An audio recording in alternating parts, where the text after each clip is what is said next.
pagi hari ini. Puji nama Tuhan, kita dalam keadaan apapun, kita tetap bersyukur di pagi hari ini. Mari kita beribadah saat teduh pada hari ini, edisi Rabu, tanggal 1 September tahun 2021. Mari kita bersaat teduh pada pagi hari ini. Baik, kita akan bernyanyi ya, Bapak Ibu. Sungguh lembut Tuhan Yesus memanggil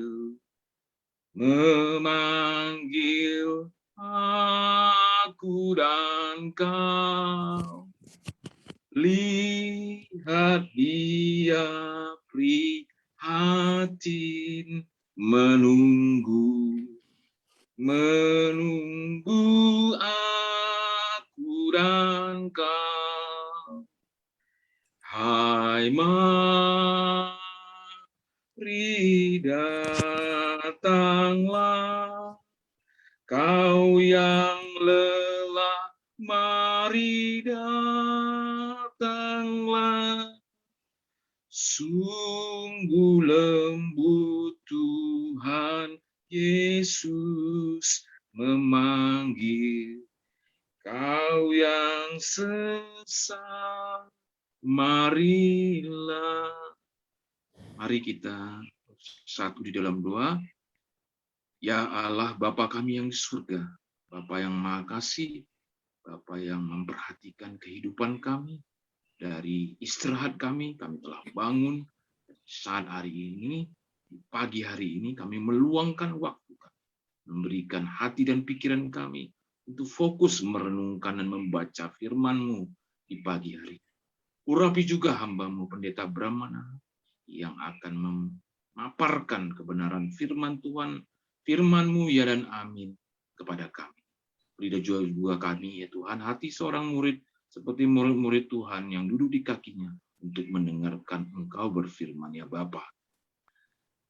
Berikan juga kepada kami ya Bapa internet yang lancar sehingga acara ibadah kami ini akan berlangsung lewat Zoom meeting dari awal hingga akhirnya. Berfirmanlah Engkau Bapa, kami siap mendengarkan. Kami telah berdoa dan bersyukur di dalam nama Putra-Mu Yesus Kristus yang adalah Tuhan dan Juru Selamat kami yang hidup. Haleluya. Amin. Amin. Mari kita membaca Alkitab, firman Tuhan di pagi hari ini. Boleh dari kitab Keluaran ya, pasal yang ke... Hanya berapa ayat tuh? 1, 2, 3, 17 sampai 21. 5 ayat. Beberapa ayat ini. Oke. Boleh silakan kepada hambanya, Pendeta Brahmaha, untuk membacakan ayat ke-17. Boleh Pak? Ya. Mengenai bejana pembasuhan, ayat 17, berfirmanlah Tuhan kepada Musa. Odek. Ayat yang ke-18, haruslah engkau membuat bejana dan juga alasnya dari tembaga untuk pembasuhan, dan kau tempatkanlah itu antara kemah pertemuan dan mezbah. Dan apa itu? Kau taruhlah air ke dalamnya. Resti. 19. Maka Harun dan anak-anaknya haruslah membasuh tangan dan kaki mereka dengan air dari dalamnya.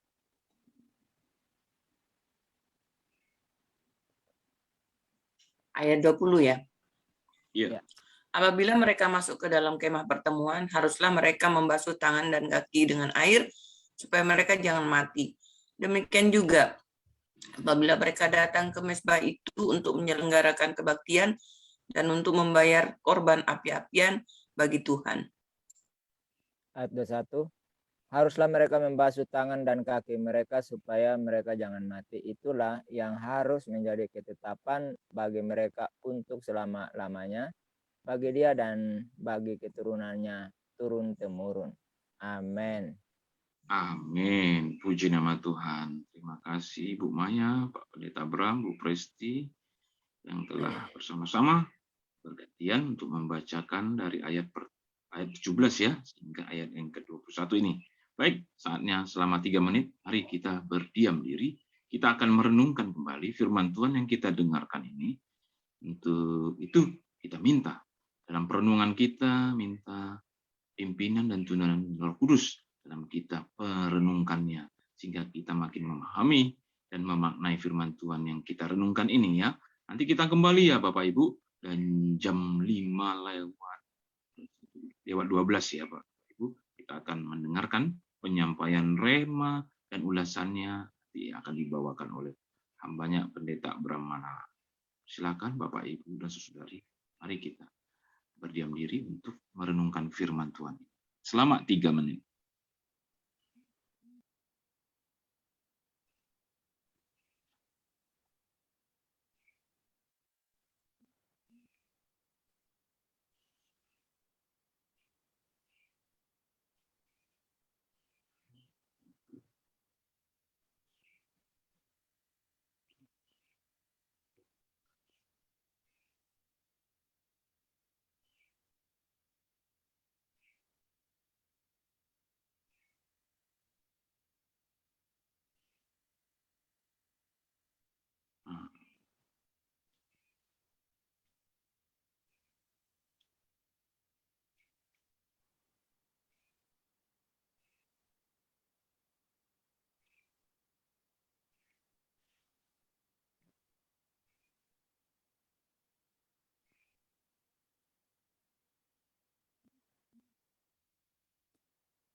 Haleluya, amin.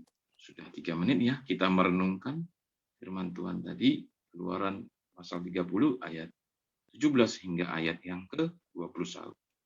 Saatnya kita akan mendengarkan penyampaian rema oleh hambanya Pendeta Bram Manala. Silakan Pak Pendeta. Baik, Shalom. Selamat pagi semuanya. Dari pembacaan firman Tuhan kita ini, saya mendapat rema dari ayat 17 dan 18. Di situ dikatakan berfirman Tuhan kepada Musa, haruslah engkau membuat bejana dan juga alasnya dari tembaga untuk pembasuhan, dan kau tempatkanlah itu antara kemah pertemuan dan mezbah, dan kau taruhlah air ke dalamnya. Nah, sudah dari sini saya dapat rema bahwa bejana itu dibuat harus sesuai kehendak Tuhan, ya. Nah, dalam kedua ayat ini kita melihat bahwa Nabi Musa diperintahkan oleh Tuhan untuk membuat bejana tempat pembasuhan dari tembaga untuk ditempatkan di antara kemah pertemuan dan mezbah, ya. Dan akhirnya hal itu di kemudian hari menjadi sebuah tradisi di dalam adat istiadat kaum Yahudi turun-temurun hingga pada zaman Yesus hidup di dunia, bahkan sampai titik ini, sampai hari ini itu menjadi tradisi di tengah-tengah kaum Yahudi. Ya, jadi kalau kita ke sana itu mau masuk ke dalam rumah atau kemana saja itu ada biasanya bejana atau tempat untuk menaruh air guna pembasuhan. Ya, nah jadi bejana ini biasanya ditaruh di depan tempat pertemuan-pertemuan ya, seperti di Bait Allah atau di sinagog-sinagog atau di tempat pertemuan lainnya seperti ya kalau ada pesta. Bahkan di depan setiap rumah itu ada bejana, tempat pembasuhan ya. Nah, hal ini menjadi tradisi karena kondisi dan eh, daerah Timur Tengah itu termasuk Israel ya, termasuk Israel, Palestina itu adalah daerah padang gurun. Ya, pada daerah padang gurun dekat sekali dengan padang gurun atau dikelilingi oleh padang gurun atau padang pasir yang sangat berdebu. Nah, sehingga orang yang keluar rumah untuk bepergian dan ketika mereka kembali atau bertemu sebelum mereka masuk dalam rumah itu harus mencuci kaki dan tangan dulu untuk membersihkan debu yang melekat pada tubuh mereka ya sebelum mereka masuk dalam rumah atau sebelum makan atau minum itu mereka harus cuci tangan karena kaki tangan mereka itu penuh dengan debu otomatis kan kotor dan rentan dengan penyakit ya. Nah, itu. Jadi itu menjadi tradisi hingga hari ini. Nah, jadi kita melihat di situ bahwa perintah Tuhan untuk Musa membuat apa namanya bejana itu penting. Nah, rupa-rupanya kita juga dikatakan sebagai bejana ya, sebagai bejana di tangan Tuhan yang dibentuk sesuai dengan kehendak Tuhan ya. Jadi kita lihat di sini bahwa Tuhan menghendaki supaya kita sebagai bejana itu dibuat sesuai dengan kehendak Tuhan. Ya. Jadi itu keinginan daripada Tuhan ya. Tuhan ingin kita dibentuk sesuai dengan kehendaknya. Nah, itulah sebabnya di dalam kitab Yeremia pasalnya yang ke-18 ayat 4 dan 6 dikatakan di sana dengan jelas ya, apabila bejana yang sedang dibuatnya dari tanah liat di tangannya itu rusak, maka tukang periuk itu mengerjakannya kembali menjadi bejana lain menurut apa yang baik pada pemandangannya. Ya, ayat 6 dikatakan, masakan aku tidak dapat bertindak kepada kamu seperti tukang periuk ini, hai kaum Israel, demikianlah firman Tuhan. Sungguh seperti tanah liat di tangan tukang periuk, demikianlah kamu di tanganku, hai kaum Israel. Nah, jadi bejana tempat pembasuhan itu merupakan simbolik daripada kita sendiri umat Israel ya, yang dibentuk harus sesuai dengan keinginan Tuhan. Maka di situ kan Tuhan suruh dibuat bejana itu bentuknya seperti apa dan diletakkan di mana itu Tuhan ingin seperti itu ya. Jadi Tuhan sebagaimana tukang periuk membentuk bejana sesuai dengan yang Dia kehendaki, demikian juga Tuhan ingin membentuk kita sebagai bejananya sesuai dengan apa yang Dia kehendaki. Ya. Nah, ini penting bagi kita sebagai orang percaya, ya. Nah, itulah sebabnya Rasul Paulus berkata kepada jemaat Tuhan yang ada di kota Roma bahwa tidak mungkin yang diciptakan berkata kepada penciptanya untuk membentuk dia sesuai selera yang diciptakan tersebut. Ya, kita baca di sana. Di dalam Roma pasal 9 ayat 20 dan ayat 21. Siapakah kamu, hai manusia? Maka kamu membantah Allah. Dapatkah yang dibentuk berkata kepada yang membentuknya, mengapa engkau membentuk aku demikian? Apakah tukang periuk tidak mempunyai hak atas tanah liatnya untuk membentuk, ya, untuk membuat dari gumpalan yang sama suatu benda untuk dipakai guna tujuan yang mulia dan suatu benda lain untuk dipakai guna tujuan yang biasa, ya. Ini juga diungkapkan ya oleh Yohanes pasal 15 ayat 7. Jika kamu tinggal di dalam aku dan firmanku tinggal di dalam kamu, minta apa saja yang kamu kehendaki dan kamu akan menerima. Nah, kalau kita dibentuk sesuai dengan kehendak Tuhan, maka apa yang kita inginkan, ya kita kalau minta dengan Tuhan, Tuhan akan tepati. Tapi kalau kita menjadi bejana lihat yang memberontak, tidak mau dibentuk sesuai kehendak Tuhan, ya repot. Ya, repot. Nah, oleh karena itu, ya, mari kita sebagai orang percaya, kita relakan diri kita, ya. Kita relakan diri kita untuk dibentuk sesuai dengan kehendak Tuhan seperti bejana yang dibentuk sesuai dengan kehendak Tuhan agar menjadi bejana yang bermanfaat untuk Tuhan maupun sesama manusia dimanapun kita berada. Ya, sebagaimana bejana itu diisi air, kemudian air itu dipergunakan oleh orang-orang untuk membersihkan tubuhnya, untuk membersihkan kaki tangannya yang penuh dengan debu. Ya, apa maksudnya? Kita sebagai bejana, ya kita harus diisi dengan firman. Maka Yohanes katakan tadi, ya kita harus tinggal di dalam firman dan firman tinggal di dalam kita. Kita harus diisi dengan air kehidupan yaitu firman. Nah, kalau firman tinggal di dalam diri kita, maka ketika kita mengeluarkan firman, orang lain yang mendengarkan, mereka pun akan dibersihkan oleh firman. Tuhan Yesus katakan bahwa kamu sudah bersih oleh firman Tuhan.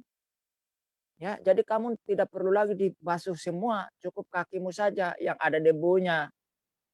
Artinya, firman Tuhan yang dari kita itu mampu membersihkan orang lain, mampu untuk membuat orang lain menjadi bersih. Makanya saudara, kita sebagai umat Tuhan, yang keluar dari mulut kita itu seharusnya hal-hal yang bersifat firman. Jangan kita ngomong sebagai orang Kristen, yang keluar itu justru hal-hal yang bukan firman Tuhan.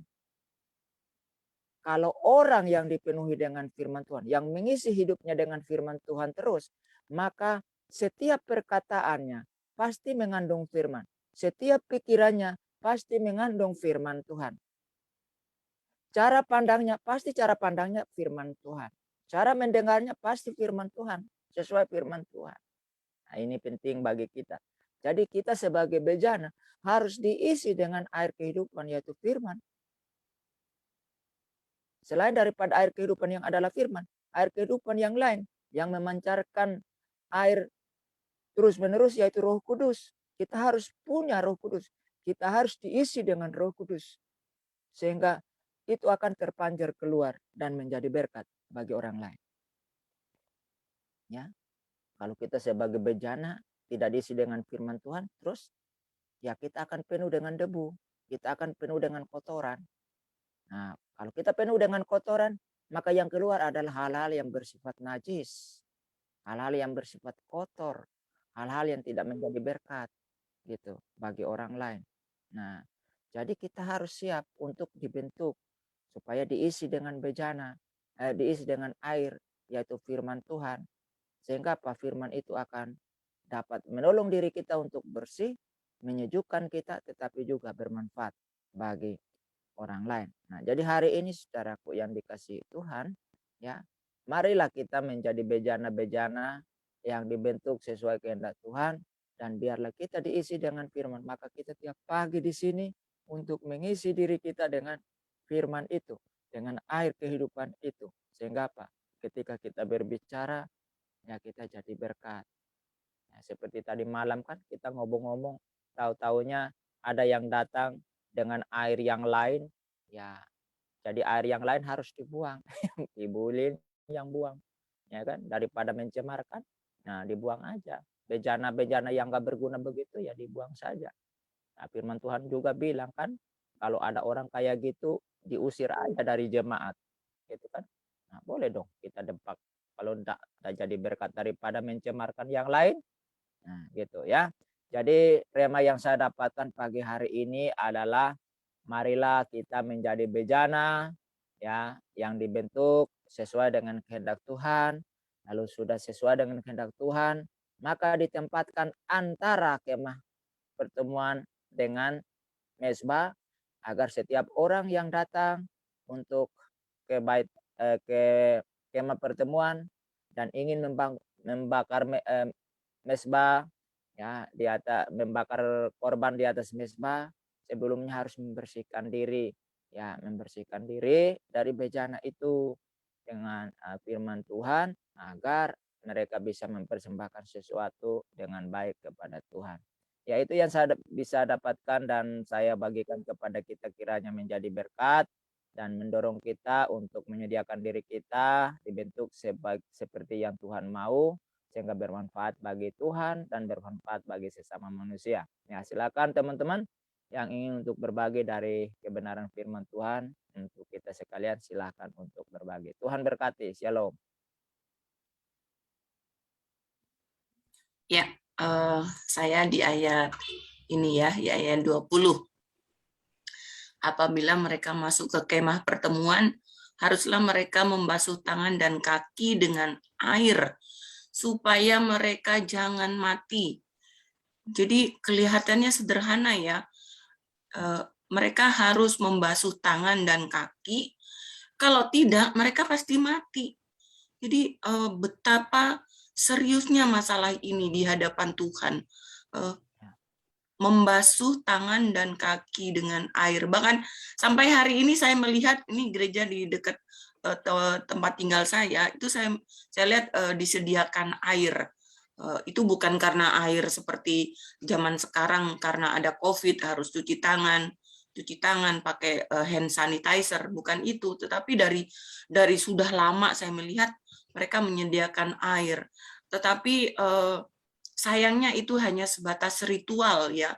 Yang saya lihat mereka hanya sebatas ritual, dan saya tahu hari-hari mereka, beberapa teman saya ada di gereja itu, hari-hari mereka kelihatan sekali bahwa semua itu hanya sebatas ritual, tetapi ya, ibadah yang sebenarnya mereka tidak dapatkan, mereka tidak lakukan. Ya,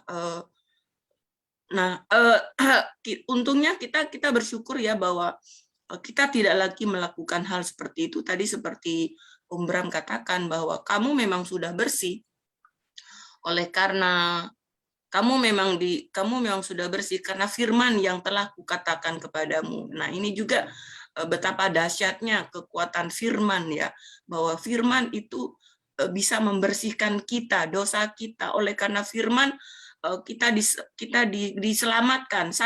Saya diselamatkan, saya percaya Yesus oleh karena firman yang saya dengar dan saya baca. Jadi betapa dahsyatnya firman. Karena itu saya sering katakan bahwa firman itu adalah perkataan Tuhan yang hidup. Dia sanggup menggoncangkan iman seseorang seperti bom gitu ya. Luar biasa kekuatan firman. Jadi kembali kepada apa yang sudah Tuhan tetapkan, itu jangan main-main, harus serius ya, supaya mereka jangan mati. Jadi kelihatannya sederhana sekali, hanya membasuh tangan dan kaki dengan air ya, supaya mereka jangan mati.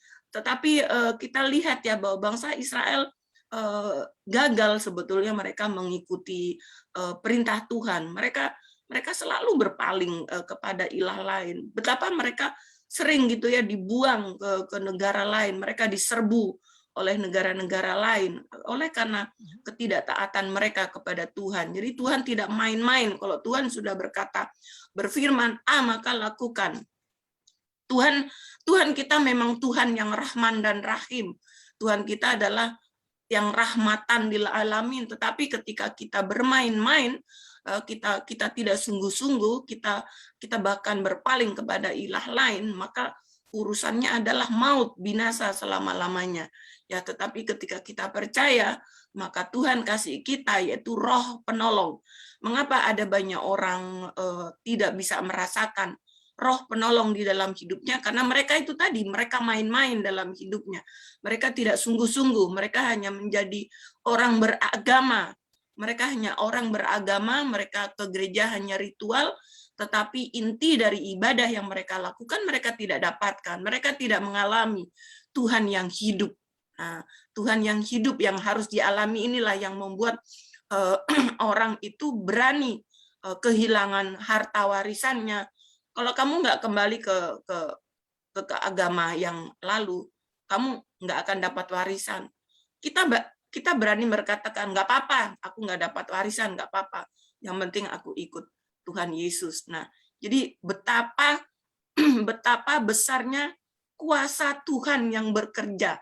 Roh Tuhan yang ada di dalam diri kita ini membuat kita begitu tangguh, membuat kita begitu berani untuk menghadapi tantangan-tantangan yang seperti itu. Bahkan tidak takut walaupun hidup sendirian, hidup diusir, tidak takut ya, tidak takut. Ini luar biasa. Karena itu orang-orang yang dari seberang mengikut Tuhan kita yang hidup, mereka walaupun tidak dikasih apa-apa, mereka tetap kuat, mereka tetap setia, ya. Tidak seperti kebanyakan orang-orang yang menjadi Kristen dari lahir, tetapi yang tidak sungguh-sungguh, ya, yang tidak membasuh hidup mereka, hati mereka, pikiran mereka dengan firman Tuhan, maka ya mereka tidak akan mengalami hidup yang Tuhan yang hidup. Bahkan begitu mudahnya mereka menjadi mu'alaf, ya, itu luar biasa bahwa ikut Tuhan itu nggak main-main, ya, harus serius. Itu dari saya. Silakan yang lain. Ya, luar biasa. Terima kasih Pak Pendeta dan Bu Maya yang menyampaikan rema pada pagi hari ini. Saya juga ada remanya nih. Di ayat yang ke-20 itu.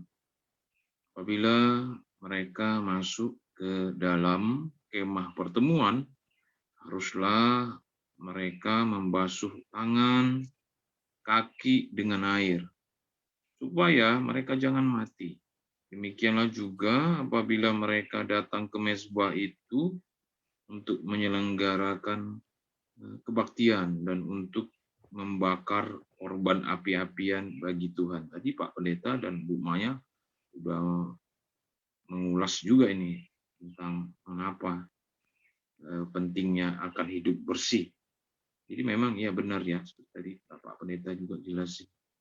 Oh, ini ada bejana, ada persediaan air supaya para imamnya sebelum masuk masuk ke dalam kemah suci, terlebih dahulu mereka sudah menguduskan dirinya secara lahiriah, ya, maksudnya tangannya udah dibasuh, bersih, kelihatan. Lalu memang penting ini kebersihan seperti ini. Siapa yang nggak mau hidup bersih? Lagi-lagi di mana-mana juga tahu kebersihan sebagian dari iman, katanya. Semuanya bersih, badan bersih, wajah bersih, enak juga dilihat wajah orang yang bersih, bersinar, apalagi ditambah lagi minyak wangi. Wah, makin dekat dengan orang yang bersih dan wangi, makin mantap. Nah, bagaimana dengan hukum memelihara kekudusan ini supaya jangan mati, katanya di ayat yang 20. Ini perintah ini memang dari Tuhan langsung. Bagaimana sikap hormat para pelayan-pelayan di zaman perjanjian lama seperti Musa, Harun, dan keturunannya itu menguduskan diri mereka. Jadi ini menampakkan mereka sebelum melayani Tuhan, tubuh mereka itu lebih dulu dibersihkan dari hal-hal duniawi ini. Wah, debu-debu pun nggak ada di tubuhnya. Luar biasa ya, hidup ini perlu kekudusan rupanya. Saya jadi mengingat juga itu di mana Daud pernah menuliskan Mazmur ini, di Mazmur 24 itu. Mazmur 24 ya, ayat 3. Apa dikatakan di situ? Jadi saya flashback juga ini. Sebentar Bapak Ibu ya. Siapakah yang boleh naik ke atas gunung Tuhan? Siapakah yang boleh berdiri di tempat yang kudus? Orang yang bersih tangannya, bersih tangannya, dan murni hatinya, yang tidak menyerahkan dirinya kepada penipuan, dan yang tidak bersumpah palsu. Nah, itu tuh nampak itu dari situ. Bagaimana orang yang bisa melayani Tuhan. Ya memang ya Bapak Ibu, apa rema yang saya dapatkan itu, setiap waktu kita berusaha membawa diri kita selangkah lebih kudus dari hari sebelumnya. Bukan lebih cemar, tapi datang kepada Tuhan dengan tujuannya apa? Bukan hanya mengkuduskan diri secara lahiriah aja yang kelihatan. Tapi memang saya lebih percaya karena memang satu karya anak Allah yang namanya Yesus Kristus sudah lebih dulu membasuh dosa-dosa saya. Sehingga saya bisa datang ke hadiratnya di pagi hari, sore hari, dan di waktu-waktu di mana ada ibadah. Kalau hidup ini tidak hidup kudus, biasanya takut. Karena ketakutan selalu meliputi seseorang. Kalau dia ketahuan berbuat dosa aja, dia udah takut. Apalagi berbuat sesuatu yang tidak diketahui orang, tapi Tuhan tahu. Nah, Tuhan tahu. Datang ke dekat Tuhan, datanglah dengan kekudusan. Dan saya percaya semua orang yang mau melayani Tuhan juga sudah lebih dulu tahu. Saya nggak layak sih melayani Tuhan. Kenapa ya? Ada sesuatu nih, kecemaran dalam diri saya. Tapi itu di pagi hari ini meneguhkan saya. Bagaimana tindakan pelayan-pelayan yang akan masuk ke ruang kemah suci itu terlebih dahulu membersihkan dirinya, membersihkan tangannya. Nah, ini luar biasa banget. Ini sebenarnya secara simbolik mengartikan betapa pentingnya hidup kudus di hadapan Tuhan. Menunjukkan apa? Sifat respek dan hormat. Menandakan dia sudah siap untuk masuk ke kemah suci. Sudah siap masuk ke situ. Selangkah lebih mendekati. Waduh, saya bilang mendekati. Dan akan mendekati hadirat Tuhan. Di dalam kemah itu apa yang terjadi? Luar biasa. Jadi remanya, persiapkan diri untuk menghadap Tuhan dengan sikap hormat, respek kepada Dia. Itu sih Bapak Ibu rema yang saya dapatkan. Kembali kepada Bapak Ibu yang dikasih Tuhan mau menyampaikan remanya, kami persilakan Bapak Ibu.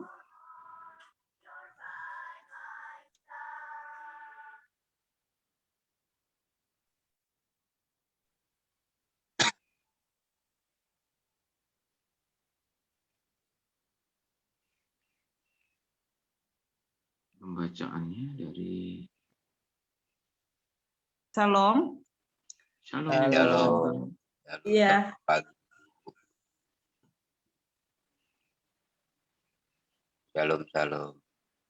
Shalom, iya. Saya mendapatkan rema ya dari ayat-ayat ini, sungguh luar biasa penjelasannya dari Pak Pendeta, Ibu Maya, dan Bro Kodek.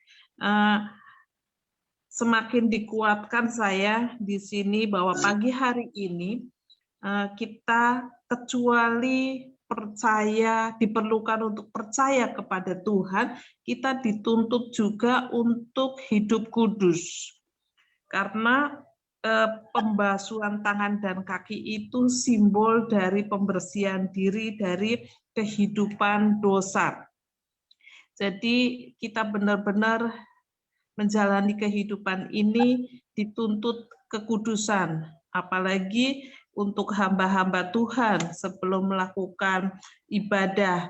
Nah, kita semua yang sebelum berdoa, membaca Alkitab, kita perlu mengoreksi hati, pikiran, perasaan, dan benar-benar kekudusan itu harus dijaga. Sehingga di sini dikatakan bahwa itu harus dilakukan oleh Imam Harun dan anak-anaknya supaya tidak mati. Itu menjadi satu ketetapan selama-lamanya dan setiap saat. Berarti kita harus selalu ingat, setiap hari harus sadar diri, mengingat apa yang sudah kita lakukan, setiap malam hari kalau kita ada dosa langsung kita bereskan kepada Tuhan. Karena sesungguhnya tuntutan kekudusan oleh Allah itu adalah mutlak bagi kita. Dan cara untuk tetap memelihara hidup kudus yaitu melekat kepada Allah dengan taat firman Tuhan. Itu sih yang saya dapat pada pagi hari ini. Terima kasih, Tuhan memberkati.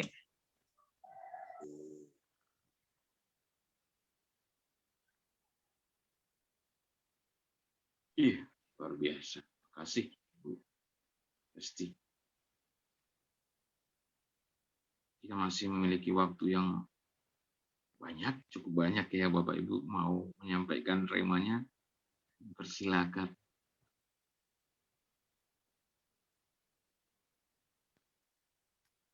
Yang Ya, itu yang di ayat yang 21.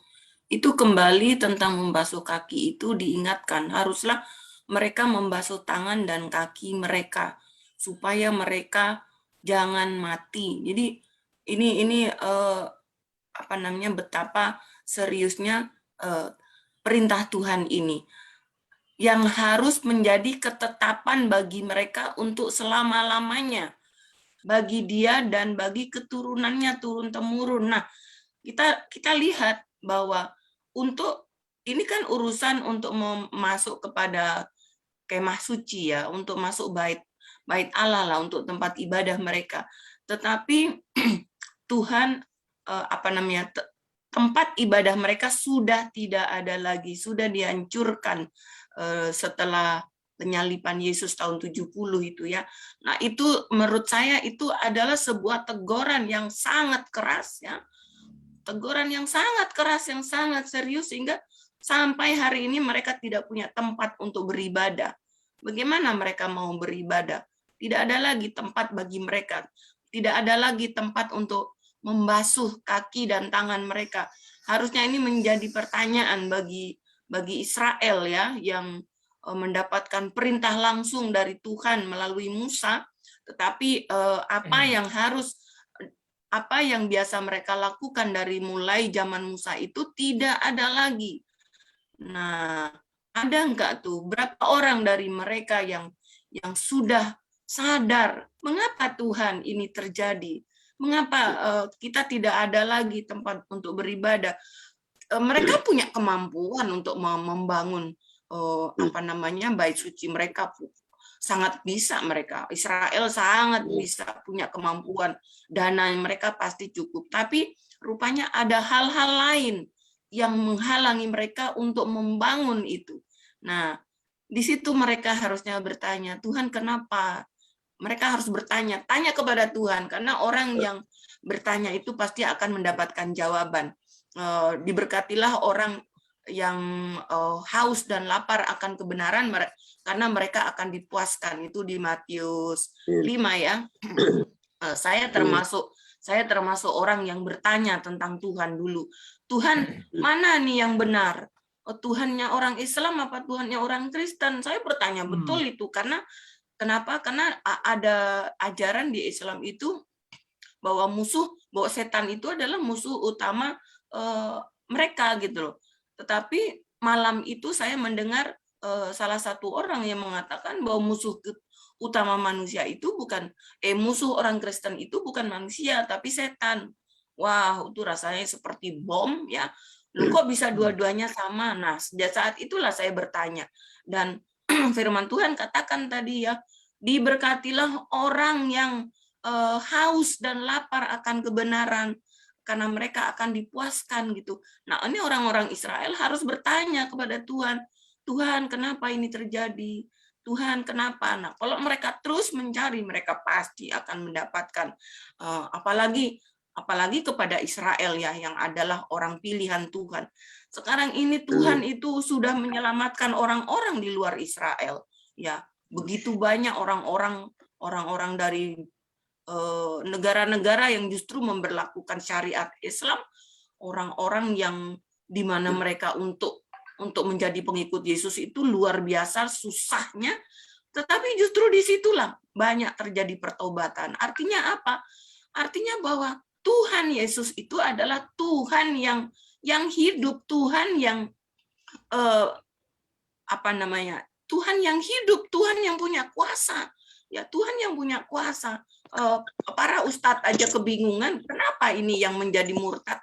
Yang murtad ninggalin Islam ini bukan hanya orang-orang Islam yang bodoh, orang-orang tidak berpengetahuan, tetapi ustadz-ustadz, orang-orang berilmu tinggi sekarang sudah murtad ninggalin agama mereka. Kenapa? Nah, di situ harus ada pertanyaan. Jangan hanya bertanya, tetapi harus benar-benar mencari kenapa ini Tuhan. Gitu.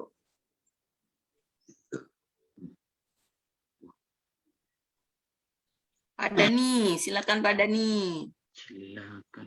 Ya, selamat pagi Bapak Ibu yang dikasihi Tuhan. Pagi Pak Dani. Pagi Pak Dani. Keluaran 30 ayat 17 dan 21 mengingatkan kita akan apa yang kita lakukan selama ini gitu ya. Ketika kaki kita melangkah, tracking jejak-jejak kaki kita menunjukkan dari mana kita berada gitu ya. Apakah kaki kita beranjak dari tempat yang tidak kudus? Apakah kaki kita beranjak melangkah di belakang kita dari tempat yang Tuhan tidak inginkan? Oleh sebab itu perlunya kaki kita dibasuh. Kemudian tangan kita, perbuatan tangan kita di belakang, apakah yang sudah kita lakukan? Apakah itu berdampak negatif buat masyarakat di sekeliling? Gitu ya? Apakah menjamah sesuatu yang najis bagi Tuhan? Nah, itulah perlunya kita membasuh tangan kita. Tangan dan kaki kita sebagai alat untuk membantu harapan dan keinginan kita oleh pikiran kita. Pikiran kita menginginkan kaki kita menuju sesuatu. Pikiran kita menginginkan melakukan dengan tangan kita sesuatu. Oleh sebab itu Tuhan menginginkan kita membasuh kaki dan tangan agar kaki dan tangan kita yang trackingnya tidak layak di hadapan Tuhan boleh dibersihkan. Begitu Tuhan menginginkan kita selalu menjaga kekudusan. Yang berat ini adalah karakter kita yang membawa dosa masa lalu dari Adam dan Hawa. Nah, oleh sebab itu selalu memancarkan hal-hal yang tidak benar, mengandalkan diri sendiri, pikiran kita, dan sebagainya. Nah, itu yang berat bagi anak-anak Tuhan semua. Seringkali diserang oleh iblis agar kaki dan tangan kita melakukan segala hal yang bersentral pada diri sendiri. Nah, pada malam hari ini luar biasa Tuhan mengingatkan bahwa kita menjaga kekudusan itu dengan mengisi firman Tuhan di pikiran kita dan hati kita, supaya intimidasi dari iblis tidak terus menyeret dan menggerakkan kita untuk berjalan dan melakukan dengan tangan kaki kita yang tidak layak di hadapan Tuhan. Terima kasih firman-Nya pada pagi hari ini. Tuhan Yesus memberkati kita semua.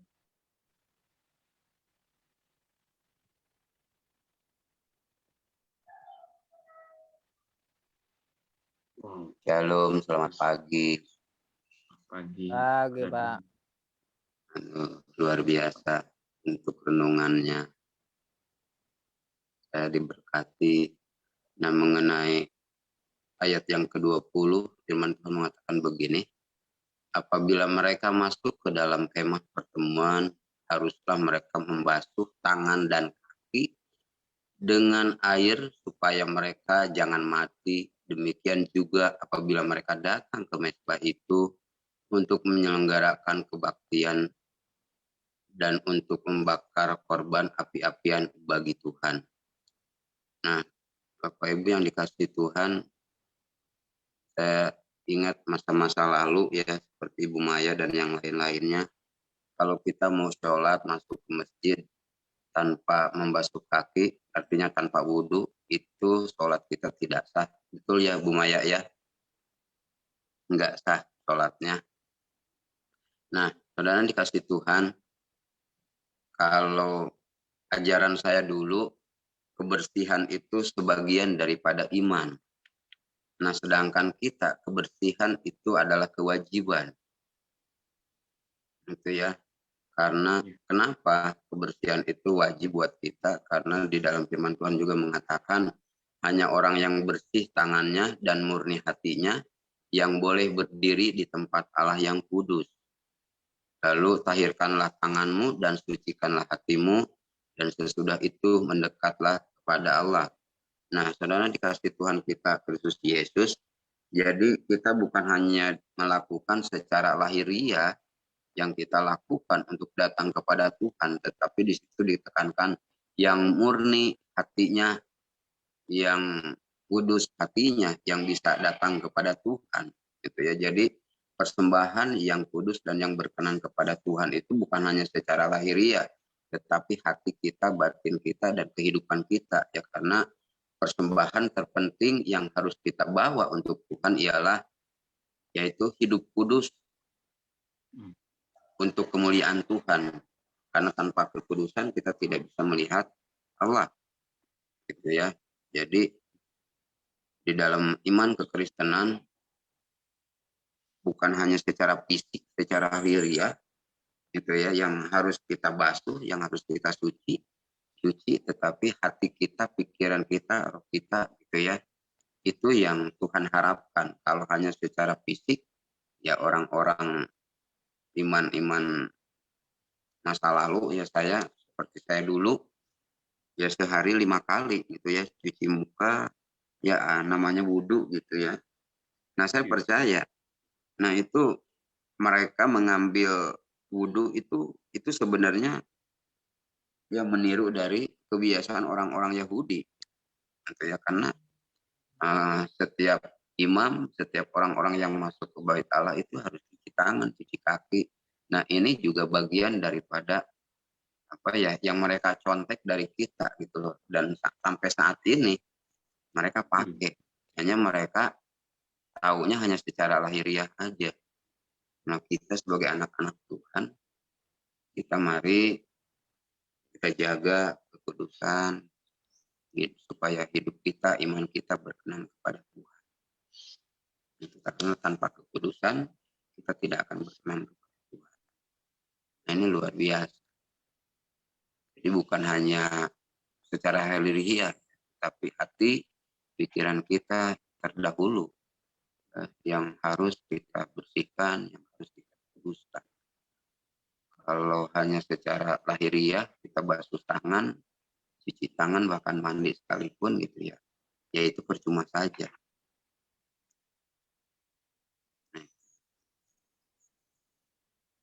Amin.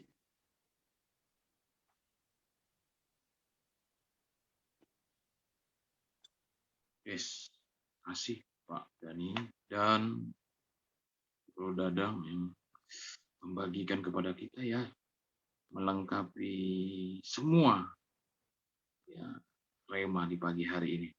Baik, ya, jam kita menunjukkan pukul 5:52. Artinya ada baiknya kita akan menutup dulu ya saat teduh kita di edisi hari Rabu 1 September tahun 2021 ini.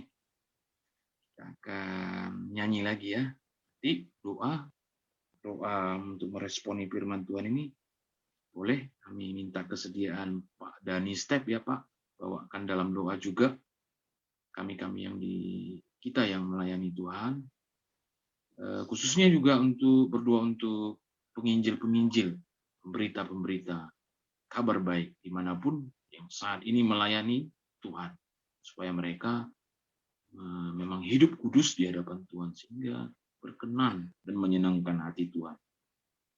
Juga kita berdoa ya Pak untuk bangsa dan negara kita. Baik, itu setelah ini ya Pak Dani ya, setelah nyanyian ini. Dan nanti kita akan menerima berkat Tuhan dari hambanya Pendeta Bram Manahan. Saya nyanyi lagu ini Bapak Ibu. Ya, ada yang juga mau bernyanyi bersama-sama. Yuk, mari. Bagaikan bejana siap dibentuk, demikian hidupku di tanganmu, dengan urapan kuasa rohmu, ku dibaharui selalu. Jadikan ku Allah dalam rumahmu, inilah hidupku di tanganmu. Bentuklah seluruh kehendakmu, pakailah sesuai rencanamu. Ku mau sepertimu, Yesus, disempurnakan selalu dalam segenap jalanku, memuliakan namamu. Ku mau sepertimu, Yesus, disempurnakan selalu dalam segenap jalanku, memuliakan namamu. Memuliakan namamu. Kami persilakan kepada Pak Dani membawa kita doanya, Pak. Bapa di surga, terpuji-pujilah Engkau yang tetap dalam kerajaan surga. Kami pada pagi ini mengucap syukur Tuhan atas kebaikan-Mu ya Tuhan. Benar. Pengorbanan dari anak-Mu yang tunggal Tuhan Yesus. Dan Engkau terus mengalir mengasihi kami melalui Roh Kudus-Mu yang Engkau berikan kepada kami, yang menemani kami setiap saat, memberikan kekuatan, mengajar kami, memberikan semangat kepada kami, memelihara agar iman kami terus bertumbuh di dalam Engkau, Tuhan. Terima kasih Bapa Yesus. Kasih-Mu tidak berkesudahan dalam kehidupan kami, Tuhan. Bapa di surga, kami berdoa buat hamba-hamba-Mu, Tuhan. Pak Bram, Ibu Linsi, Ibu Maya, Pak Adil, Pak Adi, Pak Dwi, Pak Dadang, Ibu Resti, Pak Dinan, semuanya Tuhan pada saat ini Engkau berikan kuasa supaya apa yang kami katakan boleh membawa berkat kepada setiap orang yang mendengarkan. Yang kami tuntun supaya mereka boleh bertumbuh di dalam Engkau Yesus. Terima kasih Bapak, kami yakin percaya Tuhan. Tuhan tidak akan membiarkan kami undur dari iman kami. Tuhan tidak akan membiarkan iman kami tidak naik progresnya Tuhan. Karena Engkau sangat mengasihi kami Tuhan. Terima kasih Bapak Yesus Tuhan, terima kasih. Pemeliharaanmu sempurna pada hamba-hamba-Mu semua. Apa yang menjadi harapan dan kebutuhan kami, Engkau cukupkan Tuhan. Ketika kami lemah, Tuhan kuatkan. Ketika kami rindu, Engkau berikan kembali semangat. Terima kasih Bapak Yesus, terima kasih Tuhan. Biarlah komunitas yang Engkau persatukan ini tambah hari, tambah lebih membawa amanat agung yang Engkau berikan untuk kami pekerjakan Tuhan. Terima kasih Bapak Yesus, terima kasih Tuhan. Berkatilah, lawatlah Tuhan anak-anak yang kami asuh. Sucikan hati dan pikiran mereka. Berkati apa yang menjadi kebutuhan anak-anak Tuhan. Terima kasih Bapak. Bapak Tuhan, kami berdoa juga buat bangsa dan negara kami. Engkau tahu betapa carut marutnya negara kami. Namun Engkau sebagai lambang pemerintahan, Engkau memberkati orang-orang yang Engkau percayakan memimpin negara kami, Tuhan. Terima kasih Bapak Yesus, terima kasih Tuhan.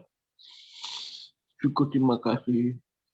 Bapak Tuhan, kami berdoa juga buat pelayan-pelayan-Mu yang mengemban misi Tuhan. Mungkin secara manusia betapa beratnya mereka mengerjakannya. Tiap langkah Engkau sertai, supaya jerat-jerat iblis yang menghadang boleh dibersihkan oleh kuasa Roh Kudus-Mu. Terima kasih Bapa Tuhan Yesus, terima kasih. Terlebih Tuhan, hamba-hamba-Mu dalam misi memerlukan hati Bapa, memerlukan hati yang penuh kasih, yang sensitif terhadap empati,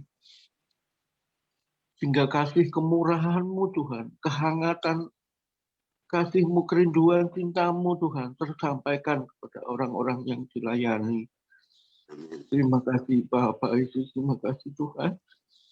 Dan kami yakin percaya pada pagi ini, Tuhan sudah ampuni segala kelemahan dan kesalahan kami di belakang masa lalu yang telah kami lakukan. Dan pagi hari ini kami boleh layak Tuhan menghadap Engkau, boleh layak berbicara kepada Engkau, boleh layak mendekat kepada Engkau Tuhan. Terima kasih Bapak Yesus, terima kasih. Di dalam nama Tuhan Yesus Kristus kami berdoa dan mengucap syukur. Haleluya. Amin.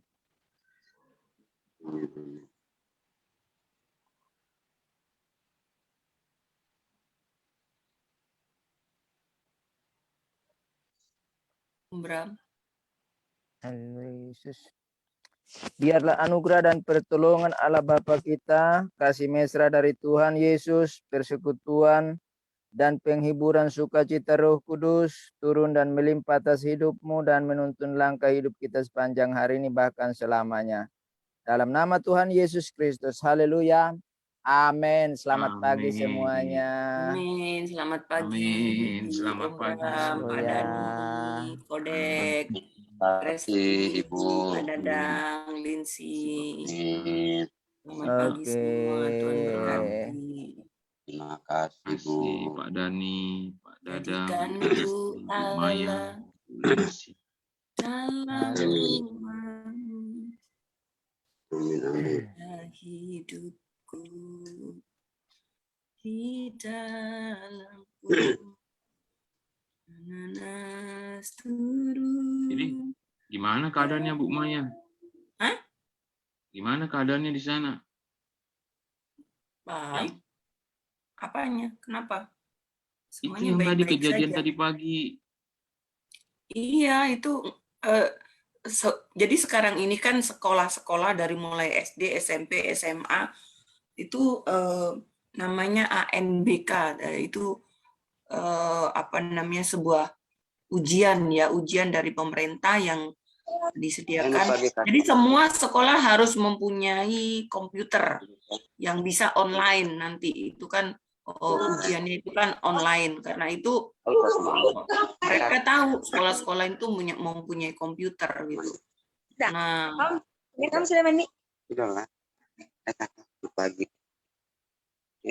Gimana kabarnya? Pagi-pagi. Siapa tuh? Kamu lagi ikut ibadah juga. Tadi udah Ini selesai. saya liatin ya bagaimana orang itu mencuri gitu, mau nih lihat nih. Gimana, Bu? Pagi, Ini di SD pagi. tuh lihat, kelihatan kan? Itu kalau Ya. mereka ditangkap tinggal gebukin tuh nggak pakai baju begitu. Itu nggak pakai baju itu semua. Iya nggak pakai baju kan itu. Pagi. Buset. Di TV. Enggak di sini, Pak. Di TV kan. Nolong. Nyolong. Kakak. Pagi. Pagi. Di TV. Ini daerah Menteng dalam sini. Itu. Padahal ternyata ketahuan. Ketahuan. Paling ketipu dukun ya. Kakak. Pagi, Kak. Apa itu? Nyolong, Bang. Pencuri masuk. Oh, mau 3 kemana? orang ya. Iya. Mereka pakainya beli ilmu sama dukun atau apa? Pencuri masuk. Ketahuan. Iya, Kakak. Selamat pagi. Pagi. Pagi Pagi anak-anak. semuanya. Selamat pagi. Selamat pagi. Mari. Pagi. Selamat Ini pagi. siapa-siapa aja nih namanya nih? Banyak. Murah. Iya. Pagi adik-adik. Pagi. Kita semangat. Mari. Ini. Pagi. Enak banget dipeluk pagi-pagi itu guru pengasuhnya. Pagi-pagi. Selamat pagi. Pagi. Tetap semangat luar biasa. Haleluya. Haleluya. Ini kok saya nggak bisa matiin live-nya ya? Hmm. Ih, pagi-pagi Pak Dadang udah dapat pelukan. Wah. Tambah semangat. Iya. Ku mau Ini seperti lagi. seperti Bapak mungkin bagi mereka. Bro Kodek. Enaknya Gimana, Pak? enaknya bina pemuda dan remaja kayak gitu